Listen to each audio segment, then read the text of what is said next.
All right, good morning, everyone. Welcome to today's Face It Lunch and Learn. My name is Clarissa Mobley, and I am on the External Affairs team at Kentucky Youth Advocates. Thank you to COSAIR for Kids Face It movement for hosting this Lunch and Learn today.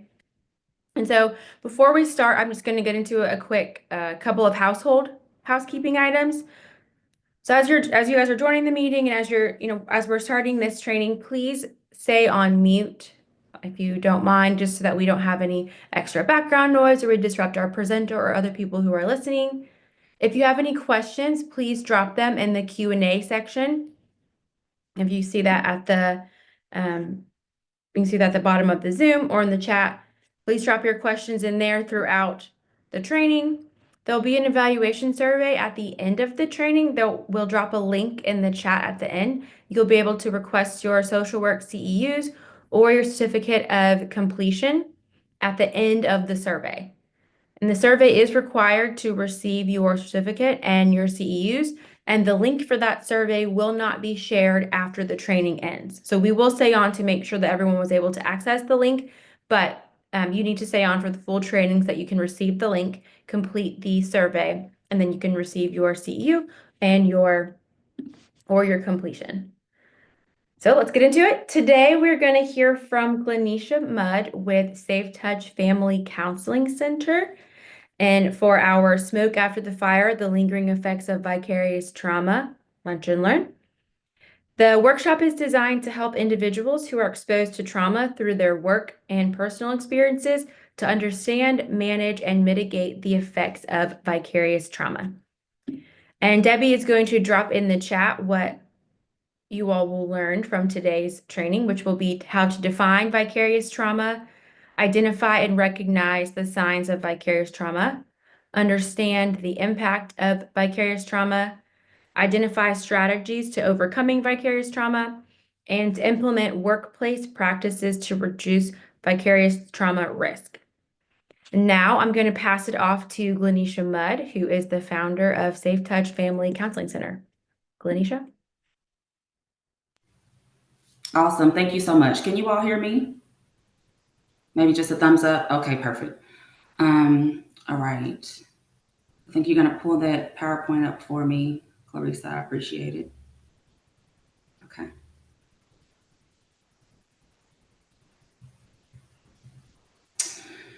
Okay. So Smoke After the Fire. So I thought this was such a fitting title for it because even for example, COVID.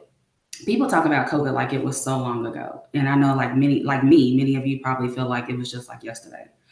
And so when we think about even somebody coming out of the fire, but still smelling like smoke, that is exactly what I think about when I think about vicarious trauma. And so, what are the lingering effects of vicarious trauma and how does that impact us is what we're going to be talking a little bit about today. Next slide. So, my name is Glenisha Mudd. So, I am the founder of Safe Touch Family Counseling Center. We are 100% virtual therapy practice. We do serve clients in Indiana, Kentucky, and Ohio, and we specialize in child sexual abuse, sexual assault, childhood grief, community violence. So, all the things that you can be vicariously traumatized by. And so I've been in the community mental health field for over 10 years.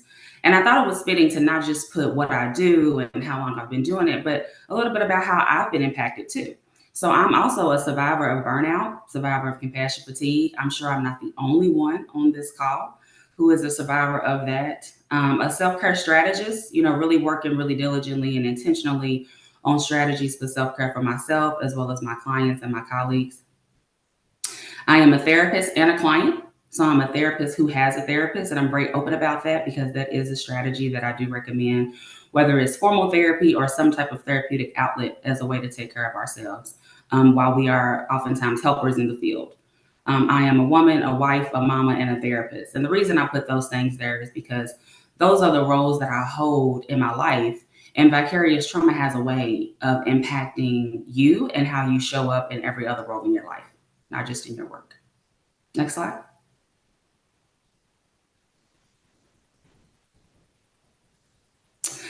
Okay, so I appreciate Clarissa going through kind of some guidelines for our time in the group. I wanted to highlight some specifically for this chat.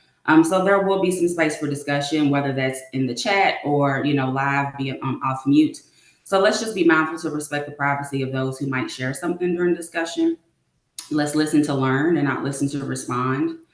And in the true nature of a vicarious trauma workshop, let's please stay aware of what you need. If you need to step away or go off camera for a minute, use the restroom, take care of yourself, please do that. And then I want to challenge and also encourage us to identify at least one way that we can support ourselves by the end of this discussion. So you might not know right now, but by the end of this discussion, identify at least one way that you can support yourself by the end of this discussion. Next slide. So we're going to be defining vicarious trauma, recognizing the warning signs, and also understanding how it impacts us. Next slide, please. We're also going to be looking at identifying strategies to overcome vicarious trauma. So once we know that we're experiencing that, how do we overcome it? We're going to be looking at ways to implement workplace practices that can reduce our risk of vicarious trauma, because there are ways that we can be a little bit more proactive in vicarious trauma and how we're affected by it.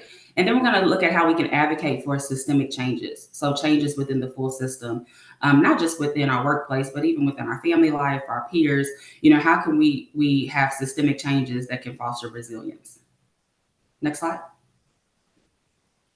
So what is vicarious trauma? It is truly an emotional and psychological impact. It really is what I call a hidden injury. It is something that you don't always see. Not just others don't always see, but you yourself may not always see.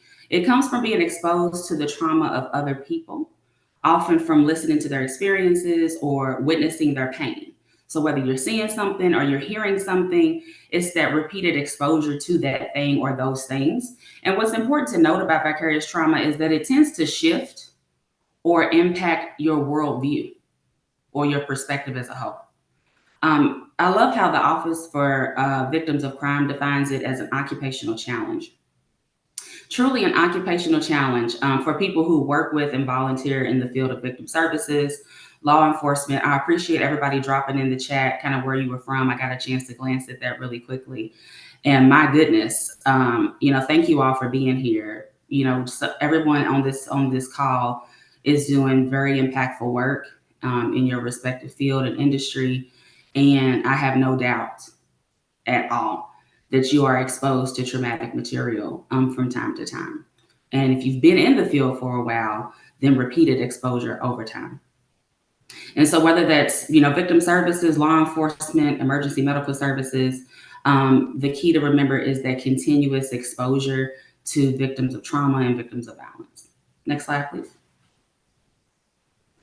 So, it's really important to make sure we also highlight secondary PTSD or secondary traumatic stress, also known as STS. You'll often hear those terms used interchangeably. So STS is the development of kind of those trauma-like symptoms after you hear about or witness a single event. So that's kind of where the differentiation is made. So if you experience or witness a single event, you may have some more immediate reactions, more acute stress that can develop into more PTSD, post-traumatic stress disorder signs. And so while secondary traumatic stress or secondary PTSD is sometimes used interchangeably with vicarious trauma, I think what's key to remember when we're talking about vicarious trauma is that long-term impact. So that long-term impact and repeated exposure to trauma. So for the purposes of our talk today, that'll be the language that we'll be using. Vicarious trauma. Next slide. I love this quote. I think it is so fitting for so much of the work that we do, whether it's conscious or unconscious. A quote from Penny Reed: "Don't set yourself on fire trying to keep others warm." I think that is so powerful. Don't set yourself on fire trying to keep other people warm.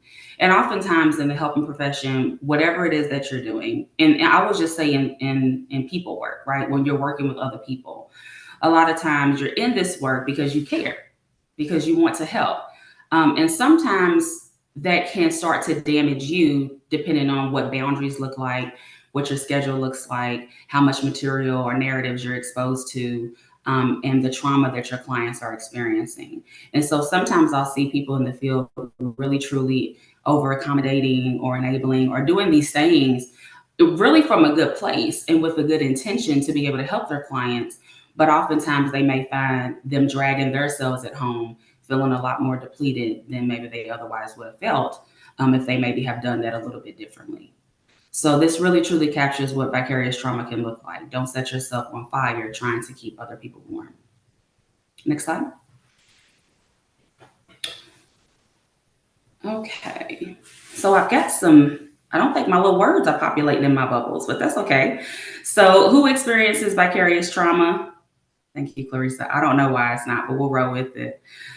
So, I mean, we can kind of see from the visual on here, emergency medical services, um, people who work in, yeah, as first responders. I'm going to pull up my notes here only because I don't see that on there.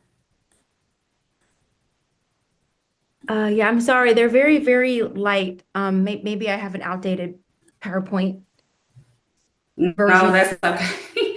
That is totally fine. Okay. That is no problem. Technology works when it works. But we are good to go. We've got backup, so I've got my side over here to look at. Okay, so we're talking about medical professionals, paramedics, 911 dispatchers, victim advocates, social workers, trauma therapists, and it's not just trauma therapists, right? It's therapists, any psychotherapist, because you don't know, what client's going to walk into your office or who it is you're going to be serving. Caregivers, teachers, foster parents, caseworkers, CASA workers. I even saw someone, I think a few people drop in the chat that they're from CASA. Some forgotten roles that I think are important for us to highlight: teachers, lawyers, judges, school counselors, support group members. So oftentimes, even when we're holding space in our industry, to create support groups for survivors, I think it's important to note that oftentimes support group members can be vicariously traumatized from the material that is being discussed in a support group setting. Some other forgotten roles can include journalists. I mean, my goodness, when you think about journalists, they go from country to country or even here locally and are covering different footage and material. Those things can be quite traumatizing. Content moderators. And in the world of TikTok, there actually are, positions created for TikTok where people can go in and moderate content, be mindful of sexually explicit material and things of that nature. But it is what they do all day long. So all day long, they are sifting through material, trying to get things offline. But as they're trying to get things offline for our children, which thank goodness for that, they are being repeatedly exposed to that material. Something I think is really important to highlight are teenagers. So teenagers, we know that as many as 85% of youth are exposed to traumatic content. And some of these teens do go on to develop vicarious trauma. So whether that's you unmuting or dropping in the chat, I'm just curious, to hear from the group, because this is going to be a bit of a discussion style today. Why do you think so many teens are experiencing vicarious trauma? You can get off mute or drop it in the chat, whatever's comfortable for you. I feel like it's from technology, from their phones, from their social media. Exactly. Somebody's dropped in the chat, unchecked internet access, COVID technology. Absolutely spot on. So some witness of parents' abuse. Someone said it's coming from their home life, watching their parents stress out. Absolutely. Excellent. Being a friend to peers. Yes. We're actually going to touch on that one later. Thank you, Taryn. Social media, generational trauma. Absolutely. Yeah. So someone put in here, it's looked at like it's normal in this day and age. So if something is looked at as normal, we may tend to minimize it. Teens may tend to minimize it. They may not know, really think any other thing different, than the technology generation. We've got a diversity of people in the field, diversity of people on this call, and people have different experiences. Some experience growing up with technology, some don't. Some are kind of that middle generation that remembers Google Beta. That would be me. I remember not having a computer growing up and not having one in my house until I was in college. I tell my son that now. He's like, "What? No computer when you were a kid?" I'm like, "Nope. I went to the library." So, we have kiddos who are growing up with this access. So everybody is absolutely spot on. Yes, absolutely right. Next slide, please.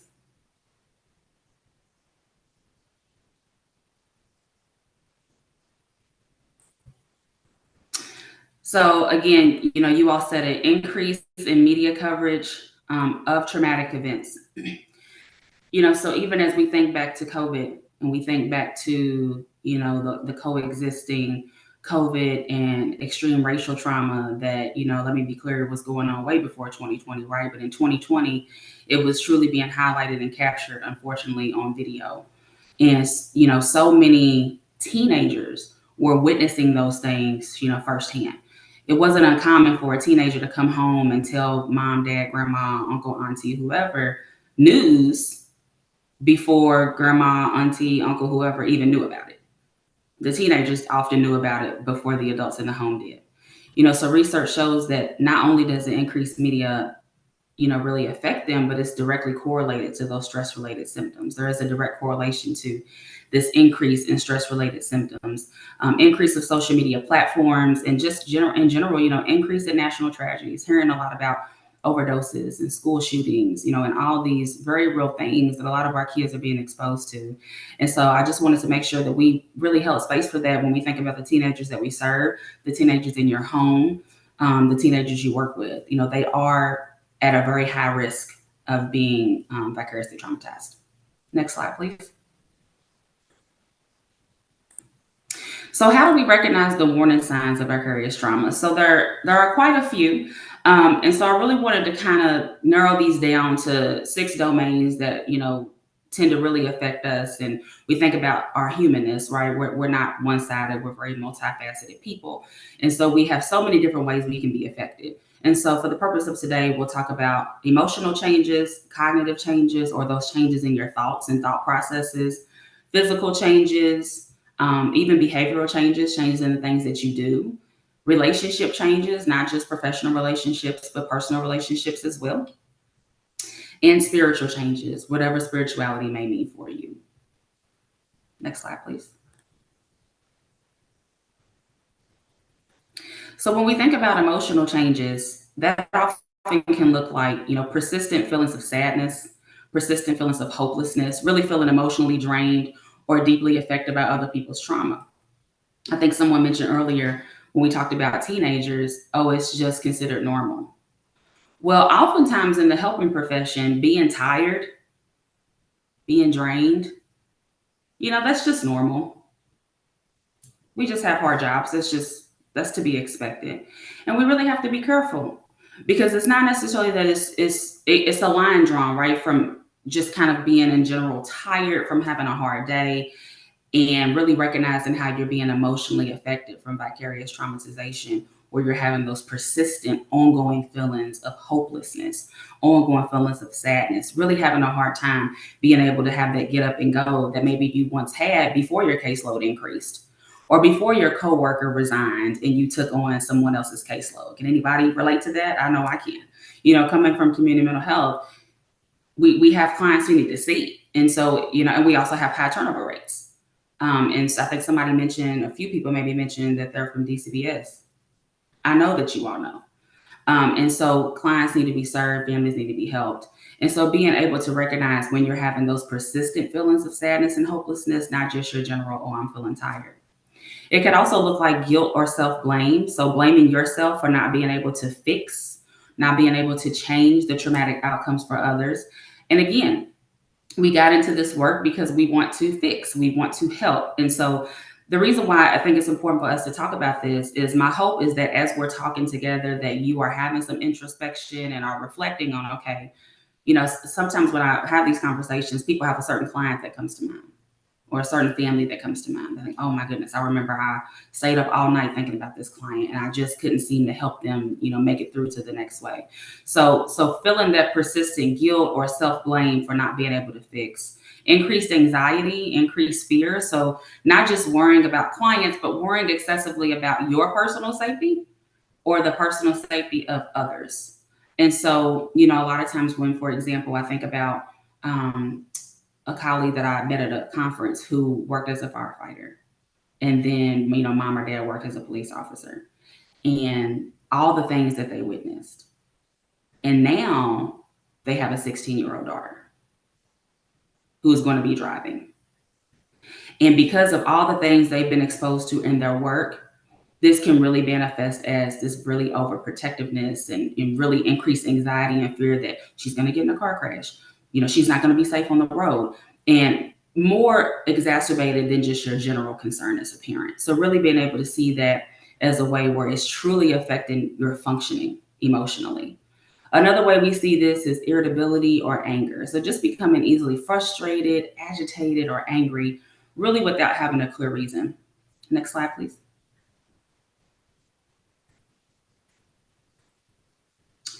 So cognitive changes, when we think about kind of changes in our thoughts, our thought processes, a lot of times with vicarious trauma, you will notice intrusive thoughts, which are those thoughts that just kind of pop into your brain. They're unwanted. You don't want them there. They just come and pay you a visit. They can be recurring. Mental images, actual pictures of things that you've heard about, things that you've seen. That's something that I've heard before is I can't get that image out of my mind, of that video I watched on Instagram, or I can't get that image out of my mind from what I saw on the news, of those traumatic stories that you've seen or that you've heard. We can also see cognitive changes manifest as difficulty concentrating, struggling to focus or maintain attention on tasks. Now, this one's sneaky, especially when we think about the type of work that we do and how it's normalized to multitask. And so you may not often notice that you are having a hard time focusing because you have 12 tabs open and you're working on 3 cases and you're responding to emails and you need to eat lunch and you're doing all of these things. And again, if this is considered normal in your workplace or considered normal to you, this could be a missed sign that you're having difficulty concentrating. One that I have seen as well is cynicism or negativity. So this is where people tend to develop a pessimistic or like a negative worldview. The world is unsafe, people can't be trusted. And oftentimes people in the industry, people in the field, people who are working as caregivers, people in their community, people in their homes, right, who are taking care of people and experiencing vicarious trauma. Because I just want to, be mindful this is not limited to the workplace. People who act as caregivers in their home or who are parents of children who have been traumatized, they can experience vicarious trauma as well. So the cynicism and negativity can truly develop almost like a loss of hope in humanity. People can't be trusted. Nothing's going to work anyway. And that's that person where when you all first started work, they were so ready to help the world. And they came into the field and they really wanted to do this great work. And now you see them in, meetings and they're barely raising their hand. Or when ideas get brought up, they shut them down. That could even be you. So this is an opportunity to really reflect. Is this something that I'm experiencing? Was I a little bit more excited about doing this work and now I'm a little bit more jaded? I remember working in substance use and, being really excited to do this work. I was really green. I was really new in the field. And I remember a woman saying to me, "Oh, just give it time. Oh, just give it some time. You're all excited now." And she knew something I didn't know apparently. And what it was, and we'll talk about a little bit later, was the system that we worked in. While we may have wanted to take care of ourselves, maybe the workplace that we worked in didn't value that. And so as a result, we didn't get a chance to prioritize that. And so that cynicism, that negativity is really a strong warning sign cognitively of vicarious trauma. Loss of empathy. So it's not necessarily just being negative or nasty or not caring. It's truly this disconnection or desensitization, feeling numb. And a lot of times you'll hear this, called compassion fatigue, just truly the way it sounds, becoming fatigued or tired from so much compassion that you're putting out into the people that you work with. Next slide, please. Physical changes, chronic fatigue. So actually in your body, mentally, feeling mentally or physically exhausted, even with adequate rest. Have you ever experienced going to sleep, even if you slept 8 hours, and you wake up the next day for work and you're exhausted? I have. That's a telltale sign for me. And the reason why we're going through these warning signs the way we are is truly to encourage you to do a little bit of a checklist for yourself. Have you experienced that? When's the last time you noticed that? Oftentimes people, when they start to really pay attention, they'll say, "Oh, I didn't notice that until I, took on this new case," or "I didn't notice that until I got the promotion," or "I didn't notice that until my hours changed." So being able to really pay attention to when you develop these warning signs and, kind of what impacted that. Sleep disturbances, having a hard time falling asleep. having difficulty staying asleep, experiencing nightmares. I would even say dreaming about work, thinking about work, not being able to get rested.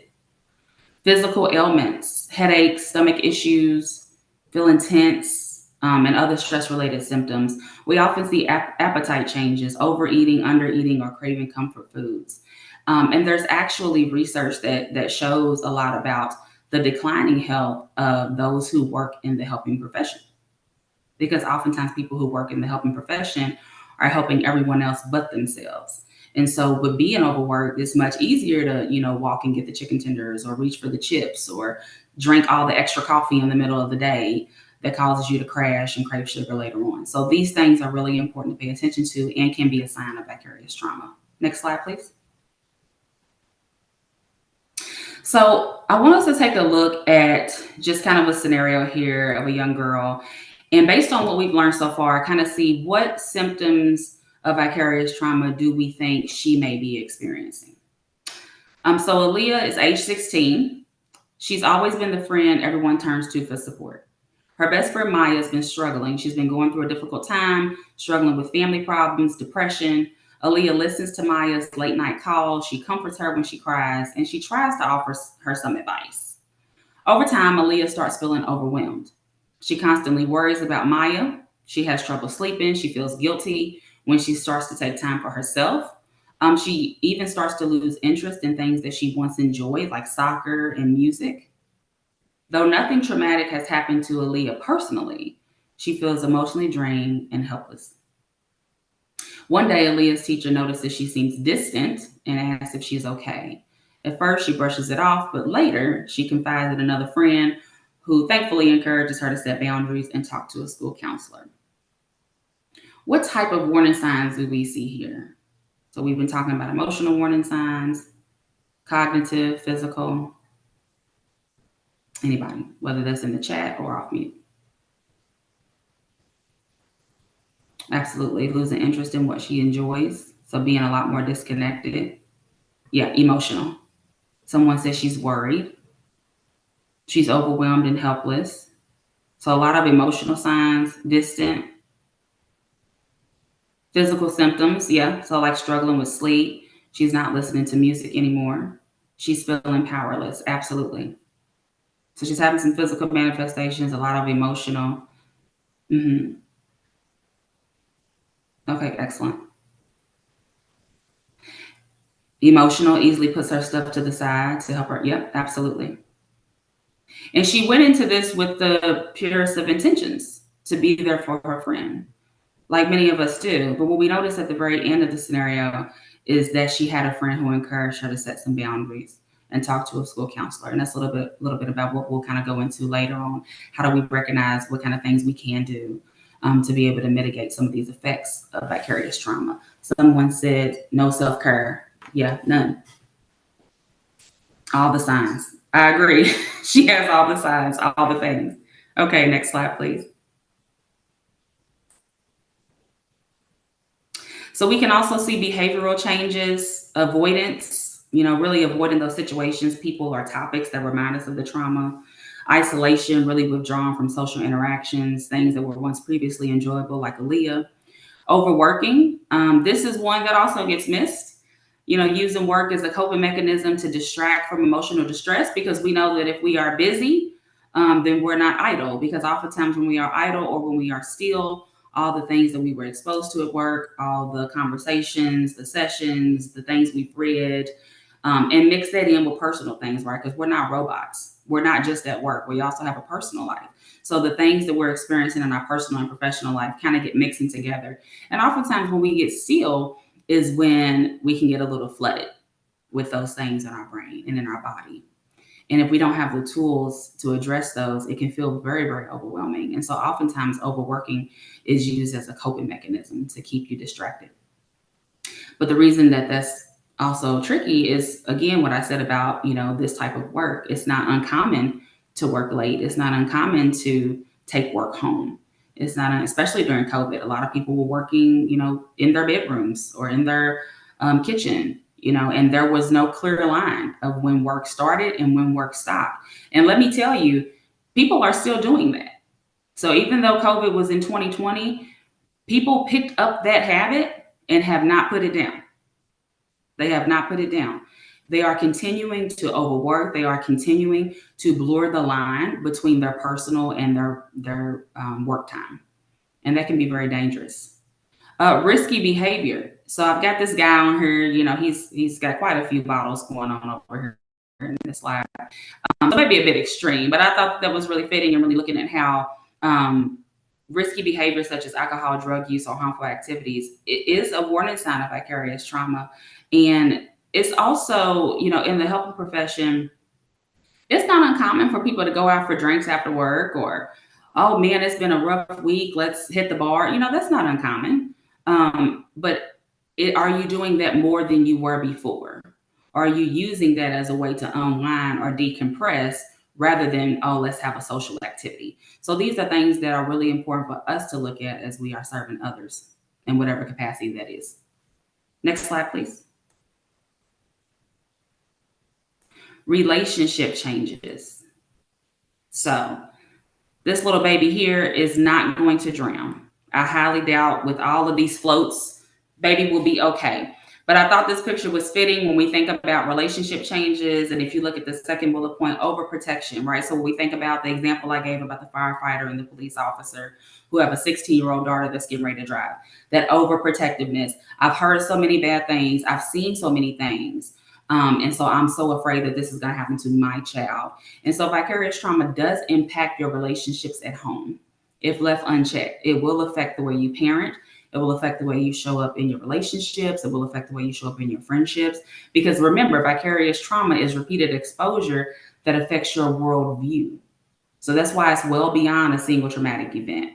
It truly affects your worldview, your perception. So that, of course, is going to bleed into everything else that you do because you take your worldview and your perception with you everywhere you go. Difficulty connecting, feeling distant or detached from friends, from coworkers, conflict, you know, those increased arguments or misunderstandings with other people because you're irritable or you have a lot of emotional exhaustion. Next slide, please. And this is our last domain we're looking at today, which is spiritual changes. And again, that is whatever that is, whether that's God, Buddha, higher power, nature, the universe.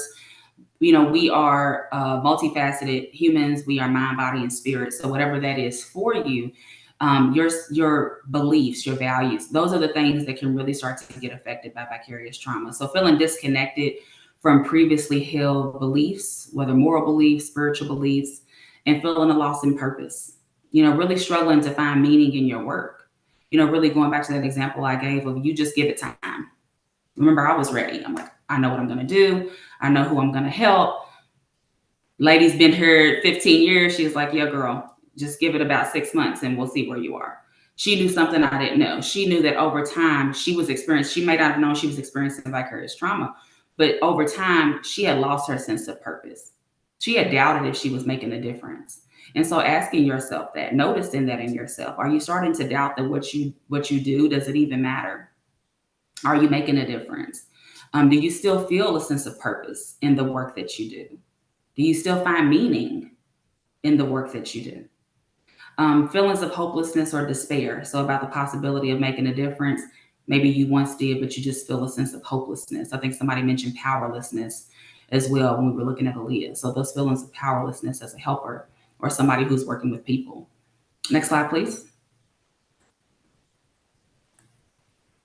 So we're going to look at Jordan here and see, you know, similar to Aaliyah, what signs do we think he is experiencing or they are experiencing, excuse me. Jordan is a caseworker. Jordan is deeply committed to their work, helping survivors of abuse find housing, legal assistance, and emotional support. Over time, the stories of trauma begin to weigh heavily. Jordan finds themselves constantly thinking about clients, even after work hours. They start feeling numb, avoiding certain cases, and questioning whether they are making a difference. One day, a colleague notices that Jordan seems withdrawn and irritable. They gently ask, "How are you really doing?" Jordan initially brushes it off, but later realizes they've been feeling emotionally exhausted and detached from their own life. After some reflection, Jordan seeks supervision, starts setting emotional boundaries, and commits to self-care routines like exercise, therapy, and peer support. Over time, they regain their sense of purpose and learn how to help others without sacrificing their own. So, what signs of vicarious trauma do we think Jordan's experiencing? And how do we think maybe Jordan may have responded differently to Aaliyah? And how was it the same? So, what is withdrawn and irritated, disconnected from their own lives? Absolutely. What steps did they take? Disconnected, emotionally exhausted. Absolutely. Supervision. That's going to be something that we talk about. Making time for self care. Self care is one of those things that is real, like cute to talk about, and it's really easy in theory, but not always in practice. It sounds really great. Oftentimes, when I'm talking to clients about how they cope, many times they think about the things that they should say. I take a walk, I do deep breathing, I get outside. I'm like, how else do you cope? Well, I eat a bag of chips, I binge watch Netflix. Like, that's coping. It may be maladaptive or unhealthy, but it is coping. So how can we increase those healthy coping skills? Somebody says setting boundaries. Absolutely. And if you notice in the scenario between Aaliyah and Jordan, there's a similarity there. And both were approached by someone, and initially they brushed it off. Both did that. Aaliyah brushed it off. It almost took a little extra nudge to get her to talk to the counselor.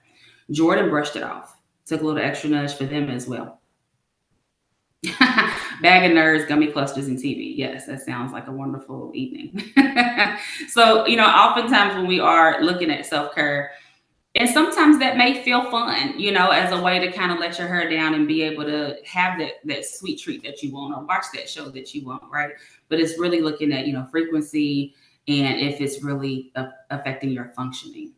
And you will know that. If you key into yourself, you will know that. And someone is saying something in the chat that I'm actually getting ready to ask. Let me see if I can open that.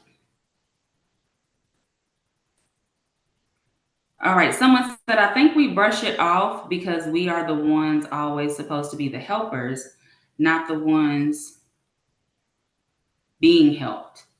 So it's hard to admit that we need help as well. Beautifully said. That's exactly right. And that was my next question. Why is it so easy for helpers to overlook their own mental health? So what else do we think? It's not normal for us to need the help. We are the helpers. But if the helpers aren't helped, it's really that old saying of not being able to pour from an empty cup. You can try all day long, but nothing's going to come out. And oftentimes there's a sense of guilt and shame that comes with asking for help. And it's also generational too. Some people come from the old school where it's like, you just get up and you get it done and you push through it. And, you don't need to let everybody know your business. You just take a licking and keep on ticking. That's problematic. And that may have been something that worked for someone in one setting, but it's not working now. And so those are the things that we have to make sure we're checking in with ourselves about. Thank you all so much. Great engagement. Next slide, please. And Clarissa, I hope this works to allow you to hit the video. I don't see one coming up. Maybe not. That's okay.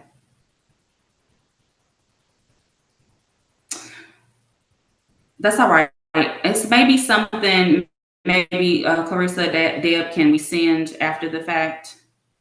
Okay.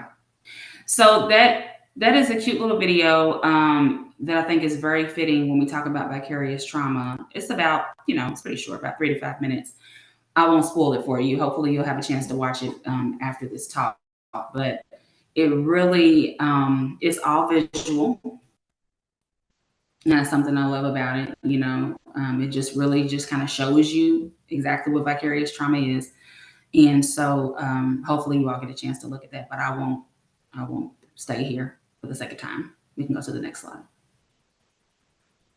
Thank you. So a little time to check in. And this I want to encourage you to do to yourself. Do you feel emotionally or physically exhausted after hearing about other people's trauma? Are you avoiding people, situations to escape reminders of trauma? Have you noticed changes in your mood, your behavior, or your relationships? Do you find it hard to empathize with others or maybe feel numb to their pain? Next slide, please. Has anyone heard of this measure? Some saying yes, some no. Okay. Okay, so some yes, and some familiar to some and new to others.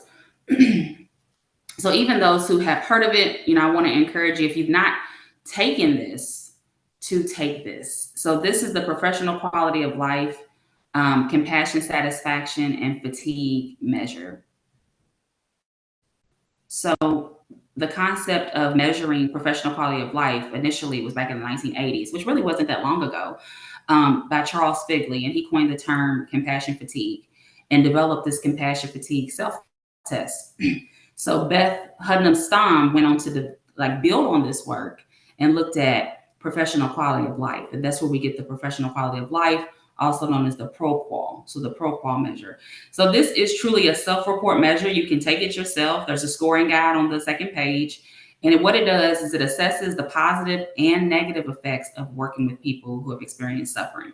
So you're not just looking at your compassion fatigue or your vicarious trauma, but you're looking at your compassion satisfaction, which that's something I really, really like about this, is because it's not all negative. We're not just looking at, the things that are making you burnt out, but we're also being able to see, are there still things that you're drawing satisfaction from? So it's undergone several revisions. I think the most updated one is the ProQual 5. It is free and available to use. So I think that is something that we may try to drop in the chat. Maybe it is in there already. Thank you, Debbie. So feel free to copy and paste that, you guys. And when you get a chance to take that, the link does take you to the fillable form online. It also has a spot at the bottom of there if you want to download the paper version and take to your workplace or amongst your team. I highly encourage it. Okay, next slide, please. So strategies to overcome a vicarious trauma. We have to acknowledge and understand that the trauma is there. That's key. We have to be able to acknowledge, something's off, something's different. We have to be able to educate ourselves to understand what vicarious trauma is. So exactly what you all are doing today. I think it was very significant and very brave of you to come and do this. And I really truly mean brave, because when you're coming to a workshop like this, it's you and you. It's you being able to look and say, how is my work affecting me? How is what I'm exposed to affecting me? And then put the work in to figure out how to support yourself. And it definitely takes bravery to do that. Seeking professional support. So again, whether that's therapy or counseling, the EAP, if you have an employee assistance program through your work, where you work, oftentimes they'll provide 8 to 10 sessions completely free for you. Cognitive behavioral therapy or mindfulness-based therapy is usually a pretty good framework that therapists use to kind of help combat those negative thoughts and increase resilience. Next slide, please. Building a self-care routine, right? So she just looks so carefree and wonderful, right? She's not reaching for the chips or binge watching Netflix. At least not in this slide. She's not. In this slide, she is stretching her body. She's moving that energy through her body. And we do have our central nervous system, our command center in our body. Like, it is a real thing. It is our motherboard. It lets us know when we are triggered, when we are flooded, when we are dysregulated. It's something as simple as what I'm doing right now goes a long way, truly goes a long way. It sends a signal to your brain that you don't need to be in stress right now. It allows your body to calm down and tap into that parasympathetic nervous system that allows our body to relax and de-stress. And it truly is a physiological component in our body. When we do implement self-care, it truly does work. So prioritizing sleep, having some type of sleep routine. There is something called sleep hygiene. What does your sleep hygiene look like?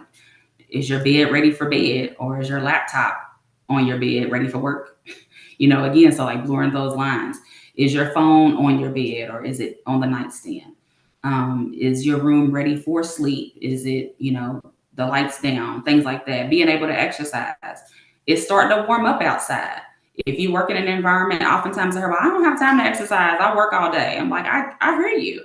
I get that. Can you take a walk on your break? Can you just get up and walk around the floor that you work on? It may be as simple as that. Can you get up and stand?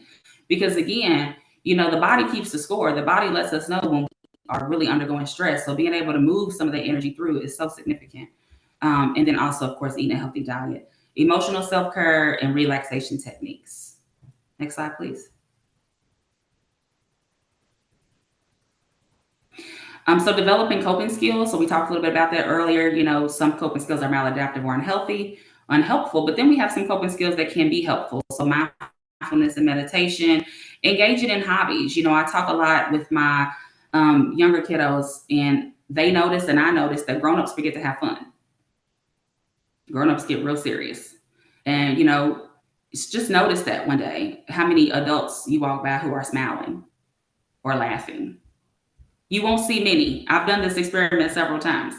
And what it says to me is that people are really undergoing a lot of stress, and people are truly overwhelmed. So being able to tap into things that make you happy, doing hobbies and things that you enjoy. Next slide, please. Setting healthy boundaries. No is a complete sentence, right? So being able to limit overexposure to trauma, being able to say no when you're overwhelmed so that you can protect your well-being. If you don't want to have a conversation about something traumatic right now, you truly can ask someone to stop. If that's someone that's coming to staff a case with you, or somebody trying to tell you something they just saw on social media, you can say, oh, I'm so sorry, I don't have the capacity to hear that right now. So being able to set those boundaries and identify when you need to create space for yourself. Next slide, please. I'm going to kind of move through these guys for the sake of time.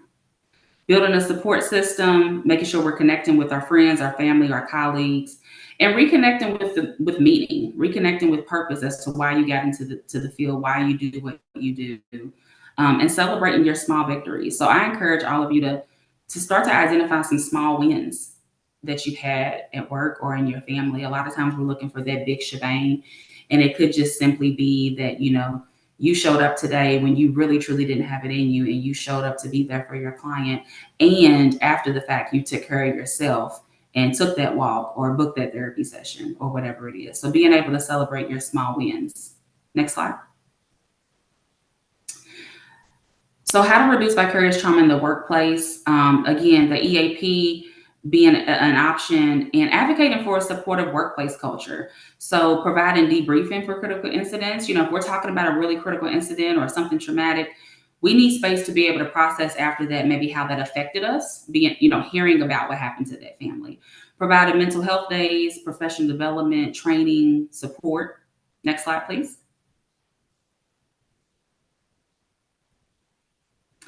As you saw Jordan did in the case scenarios, seeking out supervision, sharing your experiences with trusted colleagues.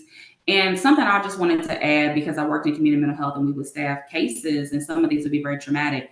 Be mindful that when you're staffing cases, that you're only sharing necessary details of cases and clients that you're discussing, so as to be mindful not to re-traumatize yourself or your employees that you're staffing the case with. So they may not need all the graphic details that were shared with you in the session or in the visit, but they may just need kind of a synopsis. Next slide, please. So, from a leadership and organizational standpoint, ensuring that if we have, people who are in leadership who are on the call, or who are program directors or implementing changes within their group, ensuring that your employees have psychological safety where they can communicate and open up and talk about challenges, and supporting them through those challenges, giving them space to process those emotions. Resilient leadership, training leaders to model and promote resilience for the people who report to them. Transparent communication, if there are company changes or changes in the program, having those conversations transparently and openly to reduce uncertainty and anxiety in the workplace. Next slide, please. Flexible work arrangements. A lot of people are trying to advocate for having Mondays off or Fridays off or one work from home day. Studies have shown that that really does tend to improve the mental health of those working in the field, specifically those in the helping industry, because it allows space for them to have more work-life balance. Workload management and employee autonomy, being able to have employees have some control over their tasks and their decision making, which is shown to reduce stress. Next slide, please. I'm moving through these, you guys. I believe this will be available after the fact too. Okay. Next slide, please. Thank you. Recognition and motivation. Recognition goes a long way. Being able to recognize employees' efforts and resilience and be able to highlight the things that they've done and the ways that they've been able to be resilient in the workplace. Having a clear career development path, being able to create space for growth really does reduce anxiety and increases the feeling of job security and decreases career stagnation. So people are more motivated to take care of themselves when they want to continue to do the work. Next slide, please.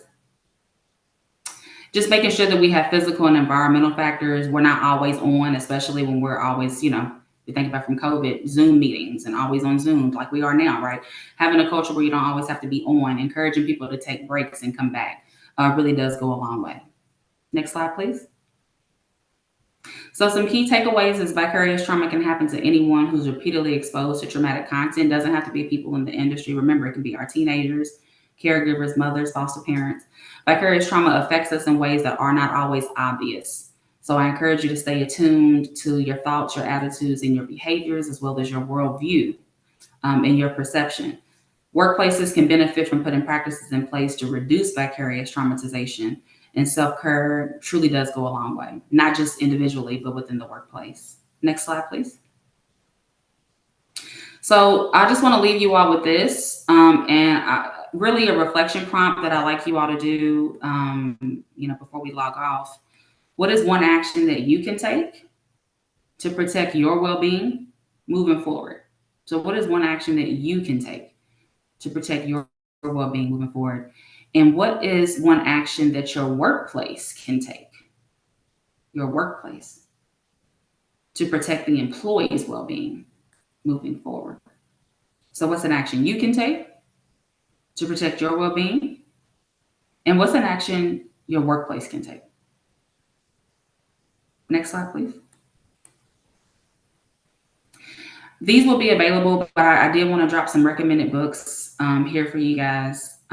Trauma Stewardship comes highly recommended. The Body Keeps the Score. Help for the Helper. Next slide, please. We can just kind of thumb through these, Clarissa. Resilient, How to Grow an Unshakable Core of Calm, Strength, and Happiness. Burnout, The Secret to Unlocking the Stress Cycle. STS, Self-Care. Next slide, please. So those are just some things. And again, I think this will be available after the fact, but I do want to be mindful of everyone's time. But I thank you all so much for being here for yourself. The work that you do is very significant and it's very important, and your well-being is very important for you to be able to do this work. So thank you for showing up for others, but more importantly, for showing up for yourself. I appreciate you all.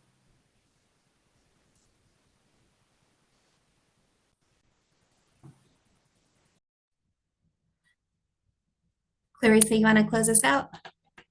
Yes, I was just finding my tabs. Thank you, Clanisha, for that wonderful training that you provided for us. And then thank you again to the Codes Are for Kids Face It movement for hosting this lunch and learn today.